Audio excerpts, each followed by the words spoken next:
Hi mga ka-A2Z2Go! So yun may bago na naman tayong seller dito sa A2Z2Go. At syempre, bagong product na naman. So yan ay ang LA Chicken Pastil guys. Chicken siya guys.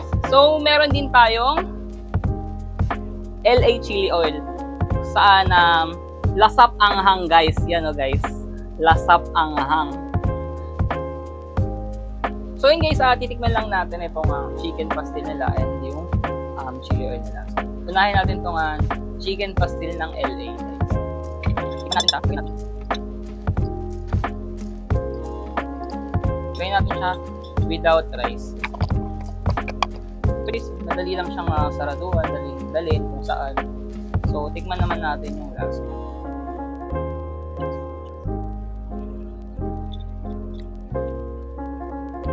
Alam mo yun, yung paghabang kinakain mo siya, may parang juice na lumalabas dun sa mismong chicken or yung mismong hibla ng chicken. Then, malasang malasa talaga siya.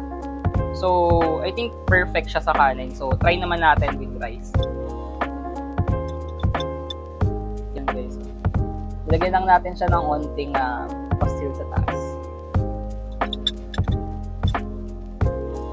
Sarap. Alam mo yung kahit konti lang yung ilagay mo dun sa kanin, lasang-lasa pa rin talaga yung lasa ng chicken and yung spices na nakalagay dun sa chicken pastil. And ano pala siya guys, may pagkaanghang siya na onti, pero hindi siya yung sobrang anghang na hindi kakayanin ng mga bata or yung mga taong mahina yung tolerance sa manghang.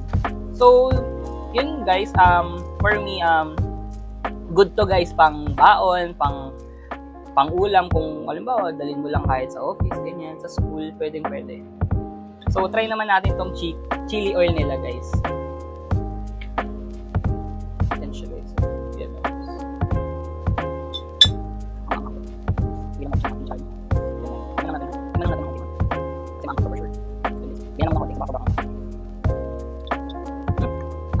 So yun guys, hindi siya yung sobrang anghang lang talaga. May lasa pa yung mga ingredients niya, like siguro yung garlic, hindi ko alam kung ano yung mga hinalo dyan pero masarap siya. And perfect talaga siya sa mga mahilig sa maanghang, katulad ko guys. So yun, para sa may mga gustong umorder at mag-avail niyan, guys, available siya dito sa link natin. Dito yan sa ating website na A2Z2Go guys. And take note guys, free shipping yan guys. So wala kayong iintindihin na shipping fee, ganyan. Yung babayaran nyo lang yan dyan guys is yung pinaka-item guys. So, yun lang po guys. Maraming salamat po and stay tuned po para sa mga updates namin and mga pa-promos namin dito sa may A2Z2Go. So, yun na po.